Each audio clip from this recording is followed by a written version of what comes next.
Pour créer ce GPT, on va suivre 3 étapes. La première, la phase de recherche, où on va aller chercher simplement toutes les informations pour créer le GPT. La deuxième, ça va être écrire les instructions qui vont déterminer précisément son comportement, ce qu'il doit faire et surtout ce qu'il ne doit pas faire. Et la troisième étape, c'est créer les documents qu'on va mettre en base de connaissances. Et c'est ces documents qui vont lui donner du contexte et qui vont lui donner de l'expertise. Alors pourquoi créer un GPT? Donc j'ai créé des dizaines de GPT pour moi-même et pour mes clients et j'ai vu qu'il y avait 2 cas de figure quand on veut créer un GPT. Donc le premier, c'est simplement d'éviter de copier-coller des prompts. Donc ça, c'est quand on veut suivre plusieurs étapes, quand on veut un résultat qui est long. Et le meilleur exemple pour illustrer ça, c'est simplement d'écrire un article de blog ou simplement d'écrire quelque chose d'assez long. Un article de blog, par exemple, il y a plusieurs étapes. On va trouver les mots-clés, on va définir le plan de l'article, on va écrire chaque partie, on va optimiser ensuite pour le SEO, etc., etc. Donc souvent, chaque étape, si on veut que le résultat soit bon, c'est un prompt. Donc ça veut dire qu'on va devoir copier-coller des prompts pour pouvoir écrire son article. Avec un GPT, en fait, il y a juste simplement à lui donner sa thématique et c'est le GPT qui va nous guider pour écrire l'article petit à petit. Donc ça, c'est la première chose. Le deuxième exemple, le deuxième cas de figure, c'est créer un expert. Donc souvent, on utilise l'IA pour aller plus vite, on va lui confier des tâches, on va lui demander des informations. Et quand on crée un GPT, on peut créer un expert. Qu'est-ce que c'est un expert? C'est simplement un assistant qui va savoir faire des choses que nous-mêmes, on ne sait pas faire. Et c'est là où le GPT est super intéressant. On se rend compte que sur ChatGPT, quand on commence à lui demander de faire des choses, pas simplement de nous informer, des fois, en fait, il n'est pas forcément expert. Il n'est pas très précis dans certaines tâches. L'avantage de créer un GPT, c'est qu'on va pouvoir lui donner des documents en plus qui vont lui apporter de l'expertise. Donc moi,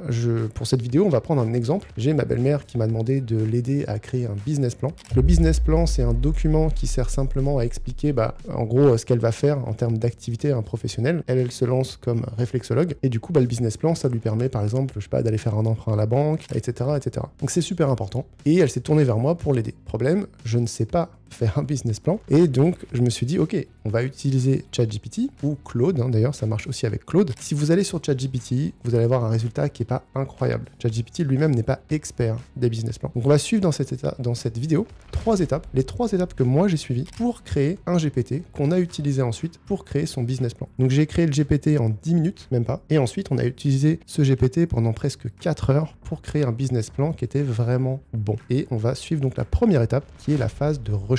Alors, la phase de recherche, elle consiste en 2 étapes. La première, ça va être simplement d'avoir toutes les informations possibles pour réaliser la tâche qu'on a envie que le GPT puisse réaliser. Comment faire un business plan? On va essayer de trouver des informations pour comment faire un business plan. Donc comment on fait? On va aller sur Google et simplement, voilà, j'ai cliqué comment créer un business plan et j'ai des résultats. Là, ce que je vais chercher, c'est super important, c'est des sources qui sont fiables, des sources d'autorité. Donc, peu importe ce que vous lui demandez, ça peut être encore une fois, business plan, c'est juste un exemple. Et c'est un bon exemple parce que c'est quelque chose que moi-même, je ne savais pas faire. Donc là, exemple d'autorité, j'ai le site de servicepublic.fr et j'ai le site de BPI France qui, je connais, un organisme officiel qui aide les personnes à entreprendre. Donc si je vais sur le site servicepublic.fr, je sais que j'ai une source gouvernementale, sérieuse, et ils vont pas écrire n'importe quoi. Parce que sur Internet, vous avez beaucoup d'informations, pas toujours très intéressantes. Et là, ce qui m'intéresse, c'est exactement ça. On a la démarche par étapes. Donc c'est absolument génial parce que c'est ce que vous voulez en fait. Vous savez que l'IA va pas forcément bien fonctionner si ça fonctionne pas par des étapes. Si vous demandez de faire tout d'un seul coup, le résultat va pas être très très bon. Donc là, l'idée c'est qu'elle suive des étapes. Donc mon GPT, j'ai besoin de lui expliquer étape par étape comment faire un business plan. Donc là, le truc tout bête à faire, c'est de prendre tout le texte qu'il y a ici et de le copier-coller dans un document. Donc pour ça, il faut utiliser un document, par exemple texte simplement. Et vous pouvez utiliser simplement Google Documents. Et vous allez pouvoir copier-coller dans un document ce texte-là.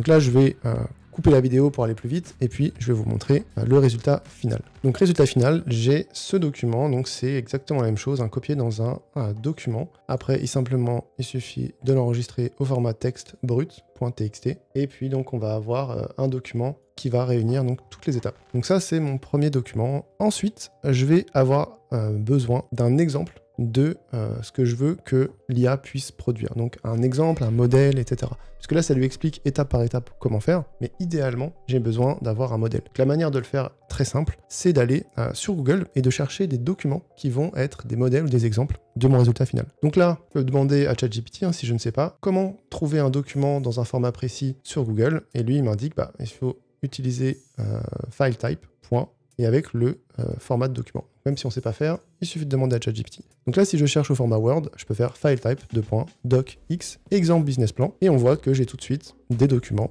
que je peux télécharger, c'est directement les documents de business plan. Donc il suffit juste d'en choisir un qui correspond bien à ce que je veux et de voir un petit peu si ça peut être le document à mettre en mémoire pour le GPT. Une fois qu'on a ça, on va passer à notre deuxième partie de la phase de recherche qui est de rassembler toutes les informations de contexte qui vont servir au GPT pour vraiment avoir un résultat personnalisé. Là, si je voulais juste faire un business plan, de manière générale, je n'aurais pas forcément besoin de ça, si je voulais faire un GPT pour que d'autres personnes puissent en faire un. Mais là, l'idée, c'était d'aider ma belle-mère. Donc ma belle-mère, évidemment, elle a une situation particulière, précise. Donc là, l'idée, c'est de réfléchir à, ok, ce GPT, il va faire une tâche précise, d'accord, pour une personne précise. Donc quelles sont les informations sur cette personne, quel est le contexte que je vais pouvoir lui donner. Donc les informations sur la personne ou des informations complémentaires que vous allez donner, elles changent selon la nature de la tâche que vous allez vouloir faire. Là, c'est un business plan, donc ça va être des informations sur son entreprise, sur son activité, etc. Évidemment. Si c'est un autre type de tâche, ça va être d'autres types d'informations. Je prends un exemple, on a un GPT qui nous sert à créer du contenu, à écrire des articles de blog, à écrire des articles, des posts sur les réseaux sociaux, etc. Ce GPT, ce qu'on lui donne comme information, ça va être des informations sur nous, sur notre histoire personnelle, sur nos produits, je donnerai un petit aperçu de ce que ça peut être à la fin de cette vidéo sur un GPT qu'on a créé sur Claude, donc c'est pas entre guillemets un GPT, mais qui va donner des exemples précis dans ce qu'on peut donner dans ce cadre-là. Donc là, comment on fait ? Il faut réussir à structurer ces informations-là de manière intéressante. Et la meilleure manière de faire pour structurer ces informations-là, ça va être d'utiliser un format texte, encore une fois, et d'essayer de réfléchir en termes de logique, quelles sont les informations nécessaires. Pour ma belle-mère, la manière dont j'avais fait les choses, c'était que j'avais utilisé un des GPT que j'ai créé pour pouvoir générer justement toutes ces informations-là. Donc c'est un GPT que j'ai créé pour nos formations et qui permet notamment de créer du contenu, etc. Mais ça permet surtout de faire le profil. Donc voilà, c'est ça, personne n'a plus idée. Donc là, par exemple, comprendre l'offre, quel est ton produit ou service, quelle est ta proposition de valeur, etc. etc. Tout ça, c'est pas forcément pertinent pour toutes les tâches, pour tous les GPT, mais pour notre exemple précis, c'est le GPT que j'ai utilisé et ça m'a permis d'avoir une liste complète d'informations que j'ai pu mettre dans un document. Donc ça peut être long si vous n'avez pas de GPT, mais ça peut être très rapide si vous avez déjà un GPT pour le faire. Maintenant qu'on a les informations pour pouvoir créer notre GPT, on va aller sur ChatGPT et bien sûr, on va créer le GPT. Ça va de soi, évidemment. Donc on va dans mes GPT, on va faire créer un GPT, et là on a cette interface. Donc là, on va pouvoir mettre le nom du GPT, donc on va peut-être par exemple l'appeler business plan assistant, peu importe. On va lui dire quelle est la description, je crée ton business plan. Et là, on a les instructions ici. Et on nous dit que fait ce GPT, comment il se comporte, qu'est-ce qu'il doit éviter de faire. On donne déjà des informations sur ce qu'il doit faire. Donc là, on va lui indiquer son rôle, d'accord. On va lui indiquer la tâche qu'il doit faire. On va expliquer son fonctionnement, d'accord, ses étapes, méthodes, comment concrètement il va fonctionner. C'est un assistant, donc on va expliquer comment cet assistant doit fonctionner. On va indiquer les sources, en fait, comment utiliser les documents qu'on va mettre en base de connaissances. D'accord, toutes les informations qu'on va lui donner, comment il doit lui les utiliser, et les règles, c'est-à-dire ce qu'il doit faire et ce qu'il ne doit pas faire, comment il doit se comporter, etc. Ce qu'il doit éviter. Donc tout ça, on va l'indiquer ici. Ensuite, on ajoutera les fichiers ici, dans la base de connaissances, charger les fichiers, et on pourra générer ici même une petite photo pour pouvoir le personnaliser. Là, pour pouvoir, donc on a besoin des instructions, d'accord, et on a besoin des fichiers en base de connaissances. Donc évidemment, on peut le faire manuellement, mais moi j'ai créé un GPT qui permet d'avoir un premier brouillon des instructions, tout simplement. Donc là-dessus, je vais juste le créer pour l'instant, comme ça, il n'y a pas grand-chose dedans, puisque c'est un peu une coquille vide pour l'instant, et on va aller utiliser donc ce fameux GPT qui va nous permettre d'accélérer un petit peu. Donc là, on voit, donc c'est le GPT que j'ai créé. Aide-moi à écrire les instructions de mon GPT. Il va nous poser plusieurs questions et ensuite, il va nous générer une première base d'instructions pour notre GPT. Donc là, il va nous dire qu'est-ce que c'est le rôle de ton GPT, qu'est-ce qu'il veut faire, etc. Donc là, ce rôle de GPT, c'est de créer un business plan. Je veux que le GPT crée un business plan. L'astuce aussi, c'est que je veux qu'il suive une méthode précise. Donc je peux lui dire en suivant une méthode précise qui sera indiquée dans un document en base de connaissances. Je peux simplement lui dire ça déjà pour commencer. Et là, on me dit, ok, il a besoin de poser quelques questions complémentaires. Quel format de business plan, etc. Je peux lui dire, je donnerai le format du business plan en base de connaissances. Et ça, je peux lui indiquer directement donc mon fameux document que j'avais et je peux lui joindre. Voilà. Et je peux lui dire, voici le document. Donc là, il a compris et il va me générer automatiquement les instructions en utilisant un format optimisé pour ChatGPT. Donc là, il indique clairement le rôle. d'accord? Il doit agir comme un assistant professionnel capable de créer des business plans détaillés, etc. en suivant une méthode spécifique. Le fonctionnement, il va guider l'utilisateur dans la création d'un business plan en suivant les 5 étapes mentionnées dans le document de la base de connaissances. Le comportement, les étapes à suivre, la personnalisation, une méthode de travail, etc. Ensuite, l'utilisation de la base de connaissances, les instructions supplémentaires et des exemples de cas d'utilisation. Là, l'astuce, c'est d'utiliser le petit bouton copier et on va aller... Alors juste pour être sûr, moi j'aime bien mettre ça dans un nouveau document. Voilà, on a tout ça et on voit que ce que ça a fait en fait, c'est que ça a créé en fait les instructions avec les balises Markdown. Et les balises Markdown, c'est quoi? C'est ces petits hashtags en fait. Et c'est ça qui va permettre d'aider le GPT à s'y retrouver.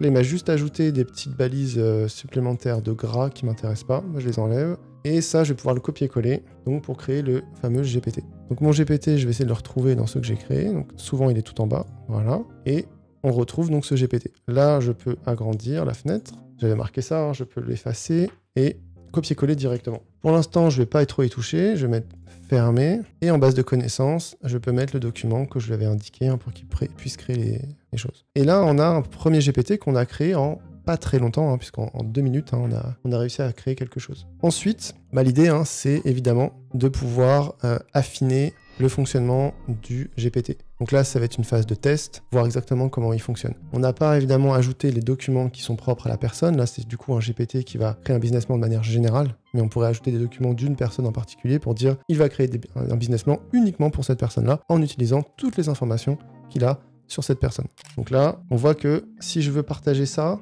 en fait, il nous manque quelque chose, c'est comment on l'utilise en fait. Là, je peux lui dire bonjour. Ok. Et là, il va tous me dire comment puis-je vous aider dans la création de vos business plans aujourd'hui. Et je peux très bien lui dire, ok, je lance une activité de réflexologue. Et on voit que tout de suite, on va avoir une interaction avec le GPT qui est spécialiste de la création d'un business plan. J'ai pas besoin d'écrire de prompt, j'ai pas besoin de lui expliquer en détail ce que c'est un business plan. Il sait déjà ce que c'est et il va se référer à ce qu'il a en mémoire pour pouvoir le faire. Après, on peut affiner. Donc, affiner, c'est quoi? Ça va être, par exemple, lui dire que là, je sais pas si on trouve qu'il parle trop, on peut lui dire de moins parler. Il n'est pas forcément obligé de nous dire exactement toutes les étapes qu'il va faire. Ça, il aime bien le faire. Si on lui indique des étapes, il va les dire toutes au début, ce qui va être un peu long. Si ça nous gêne, on peut affiner un petit peu ça pour qu'il puisse garder, entre guillemets, le suspense. Mais on voit aussi que, voilà, il va poser des questions et on a juste à répondre. Donc là, on a 4 questions. Quelle est votre expérience? Qui est votre client cible? Où comptez-vous exercer? Etc. Et si on répond à ça, en fait, petit à petit, il va nous aider à faire notre business plan. Ce qu'il vaut mieux faire, les trucs, hein, les astuces qu'on va avoir pour les documents complémentaires, ça va être ces fameuses balises. Ici, on a la balise Markdown, donc ça c'est le H2, il y a 2 hashtags, ici H3. Et en fait c'est comme titre 1, titre 2, titre 3. Si on va dans Word et qu'on met titre 1, titre 2, titre 3, on va se rendre compte que celui-là est plus grand, c'est le plus grand qu'on puisse avoir, donc ça c'est le titre de document. Celui-là est un tout petit peu plus petit, et celui-là est encore plus petit. Et on voit qu'en fait il y a une hiérarchie dans l'information. On sait que le titre 2 est moins important, c'est une sous-partie de ce titre 1 et le titre 3 est une sous-partie du titre 2. Quand on indique ça sous forme de hashtag, de dièse, hein, pour parler en bon français, on indique clairement à ChatGPT la hiérarchie des informations dans nos documents complémentaires. Donc là, on va lui indiquer que rôle et fonctionnement, c'est 2 parties qui ont la même, qui ont la même importance, qui ont le même niveau hiérarchique. Par contre, le comportement, c'est H3, c'est une sous-partie du fonctionnement. Dans le fonctionnement, on va lui indiquer notamment le comportement à suivre. On pourrait mettre étape à suivre ça, on pourrait le mettre en H4 par exemple, avec 4 trucs, etc. pour indiquer que ça, c'est une sous-partie de ça. Bon, pas obligé d'aller à ce point dans le détail, mais ça va vraiment aider ChatGPT à comprendre les différents niveaux d'hierarchie de l'information. Et là, on voit qu'il va comprendre qu'ici, on est revenu sur une autre partie qui est différente, qui n'est plus le fonctionnement, mais qui est bien autre chose. Ça lui permet vraiment de scanner l'information beaucoup plus facilement. Ça, c'est particulièrement important quand on a des documents qui sont très très longs. Voilà, ce document-là, il a 9 pages. Bon, c'est pas énorme non plus, mais 9 pages, c'est déjà beaucoup plus long. 9 pages, donc ça c'est notre document pour avoir des informations sur notre propre entreprise. On voit qu'on a le titre du document, H1, stratégie de contenu pour Superproductif, hein, qui est notre site, superproductif.fr. Et ensuite après on va voir le positionnement, notre USP, etc. Ensuite mécanisme unique, Big ID, etc. etc., etc., etc. On voit qu'on a en étape 3 identifié les sous-problèmes en H3 et le problème principal est en H4 puisque c'est une sous-partie de ça. Et ça permet de vraiment bien gérer toutes les informations. Donc ça c'est important et c'est un vrai truc, on va dire, une vraie technique pour pouvoir avoir de meilleurs résultats avec l'IA. Donc voilà pour la fin de ce tuto. Et maintenant, deux bonus. Donc on va voir comment faire la même chose avec Claude. Alors très rapidement évidemment. Moi au départ, ce GPT pour faire un business plan, j'avais fait sur Claude. Pourquoi? Parce que Claude, aujourd'hui en tout cas, est bien meilleur pour pouvoir vraiment prendre en compte l'ensemble des informations dans les bases de connaissances. Vraiment, il est excellent. Donc sur Claude, il y a les projets. Il suffit d'aller sur Claude Projet. L'avantage de Claude, c'est qu'il permet de mieux prendre en compte les documents qu'on a mis en base de connaissances. Donc au départ, j'avais fait le business plan assistant sur Claude parce que je savais que les résultats étaient meilleurs. Et j'ai évidemment aussi des GPT, entre guillemets. Donc il y a par exemple celui-ci qui est comme un ghostwriter, quelqu'un qui va écrire du contenu. Et on voit que les documents que je lui ai donnés, c'est notamment toutes les informations sur nos formations, notre entreprise en fait, sur nous-mêmes, mais aussi par exemple des informations sur nous personnellement, puisque là, Jérémy, qui est mon associé, j'ai mis son profil. C'est des informations sur sa vie, des anecdotes personnelles, etc. Ce qui permet de créer du contenu qui est vraiment personnalisé. On a des modèles de posts LinkedIn qui sont ici, d'autres modèles ici, etc. Donc ça permet, donc ça c'est les projets sur Claude, ça permet de créer comme des GPT, exactement de la même manière, et qui vont vraiment avoir un résultat qui est très très fort. Donc on peut faire la même chose, moi j'ai les deux ici, donc voilà, je l'ai sur ChatGPT et je l'ai sur Claude, et on peut le faire, voilà, on peut le faire sur Claude, j'en ai plusieurs comme ça. Donc à chaque fois c'est la même mécanique, c'est exactement la même chose que sur ChatGPT, mettre des documents des instructions personnalisées et des documents en base de connaissances qui vont servir à créer un assistant vraiment personnalisé, très très fort. Donc si ça vous intéresse de progresser sur ChatGPT, je vous mettrai un lien dans la description, n'hésitez pas à le consulter et merci à tous. Salut.